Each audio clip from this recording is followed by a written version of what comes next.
안녕하십니까, 정인태입니다. 네, 신의 계시받고 개명을 했다. 네, 정가 17건 이색 군소 후보들. 네, 이 정강훈이는 출마를 한다라고 본인이 뭐 기자회견까지 하고 난리법석을 떨더니 결국에는 출마커녕 아무것도 못했죠. 네, 결국에는 피선거권이 10년 박탈된 상태였다라는 것입니다. 허경영도 마찬가지예요. 허경영도 뭐 네 번째 출마하면은 뭐가 어떻게 되네. 세 번 출마했는데 다 떨어졌잖아요. 그러니까 대통령 네 번째 출마할 때는 무슨 기적이 일어날 것처럼 떠들어댔는데 결국에 허경영도 10년 박탈된 상황이죠. 이 정강훈이하고 허경영하고 너무나 유사한 그러한 모습이 있는 것입니다. 네, 이번에 출마한 사람들이 또 뭐 신의 계시를 받고 개명을 했다. 뭐 이런 얘기를 해요. 네, 이 군소 후보들 얘긴데요. 네, 한번 보겠습니다. 그래서 이번에 이 군소 후보로서 이 출마한 이런 후보들을 보게 되면은 이번에 7명, 네, 7명이 이제 출마를 했어요. 네, 7명이 출마를 했는데, 네, 그 중에 지금 이렇게 보니까 이 자유통일당, 네, 이 자유통일당에서는 구주와 후보가 이렇게 출마를 했다라고 합니다. 그래서 이름이 좀 독특하죠. 구주와. 네, 그래서 보니까 2009년에 개명한 것으로 알려졌다는 거예요. 그래서 이 사람이 이제 이름을 신의 계시를 받았다라고 언급을 했습니다. 그래서 자유통일당은 원래 전강훈 사랑제일교회 목사가 대선 출마 뜻을 밝힌 정당인데 지금 이 정강훈이 공직선거법 위반으로 징역형 집행유예를 선고받아서 피선거권이 박탈됐다라는 것입니다. 그러니까 본인이 출마 못했으니 지금 이렇게 구주와 구세주 예수 그리스도와 함께라는 이름으로 이제 개명을 했다라는 거예요. 이게 이제 신의 계시를 받았다 이렇게 언급을 했고요.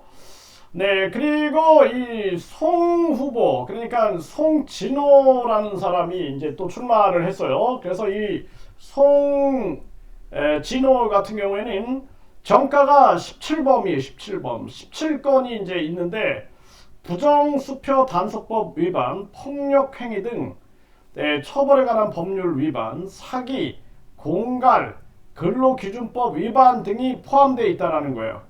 97년부터 2018년까지 벌금형과 징역형을 번갈아 받았다는 거예요.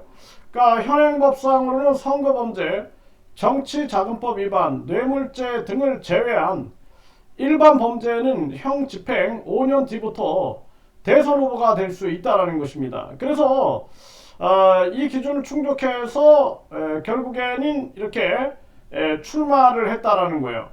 네, 참 뭐 이 사기, 공갈, 뭐 근로기준법 위반 등이 이렇게 포함되어 있다.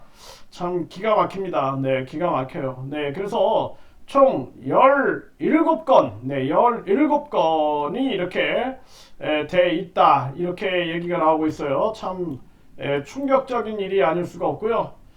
네, 이 허경영 같은 경우에는 지금 이 허경영 같은 경우에는 징역 2년 집행유예 3년을 받아가지고 10년간 피선거권이 박탈됐죠.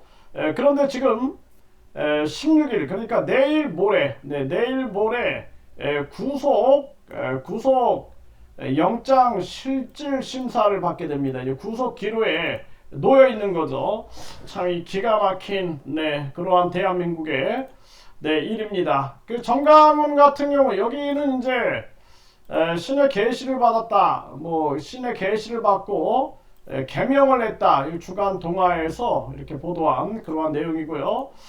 네, 이 정강훈 같은 경우에는 피선거권 없는데 선거 무효 판결 부정한 정강훈의 대선 출마 기가 막히죠. 네, 2018년에 공직선거법 위반 징역형 선고로 10년간 피선거권이 박탈됐는데 그런데 다른 사건 언급하면서 대법원 가서 무죄 받았다. 앞에 것은 무효 판결, 부정 아닌 그러한 궤변을 늘어놨다라는 것입니다. 이게 참 심각한 문제가 아닐 수 없어요. 국민을 우습게 알고 이렇게 이 궤변을 늘어놓는 거죠. 유시스에 보면은 선거법 위반 유죄 확정된 허경영 2034년까지 피선거권이 박탈됐다는 거예요. 아직도 이거 신도들이 모르는 경우가 있어요. 모르는 경우.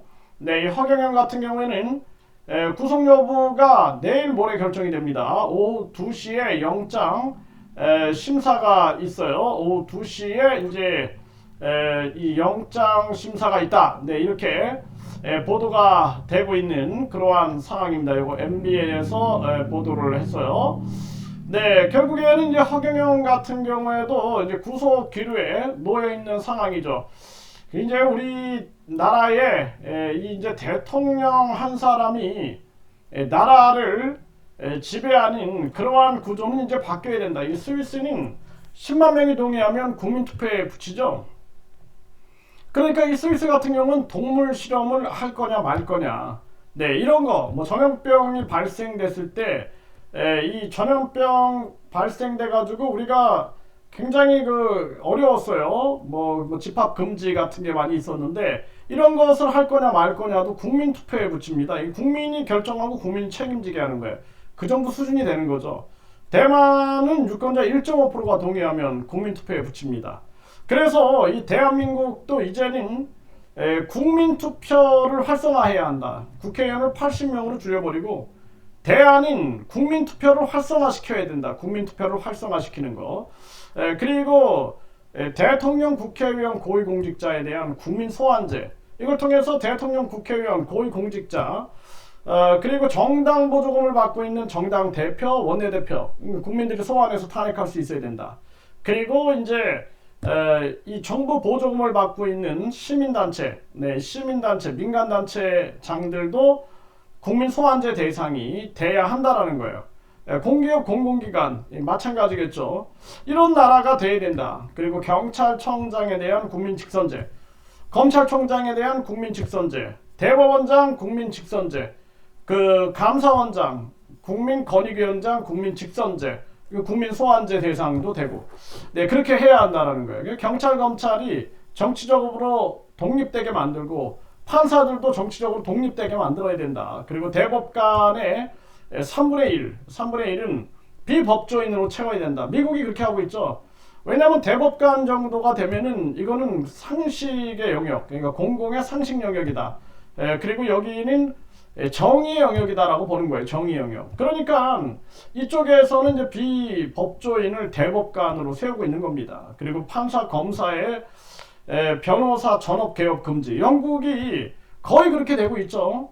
판사들이 창피해서 이 개업 안 한다라는 거예요. 변호사. 그래서 처음부터 아예 판사만 할 사람만 뽑는다라는 거죠. 그리고 아니 후배 판사가 재판하는데 선배 판사가 변호사로 들어가면 눈치 본다 이거예요. 정의롭지 않다라고 판단을 하는 거죠. 그래서 대한민국도 이제는 바뀌어야 된다. 그리고 뭐 신의 계시를 받고 개명을 했던 또 정가 17건 이렇게 막 대통령에 목매이는 시대가 아니라 이제는 우리 국민들이 이 분권형 직접민주제, 분권형 국민주권제 이 시대를 열어야 된다. 저는 그렇게 말씀드립니다.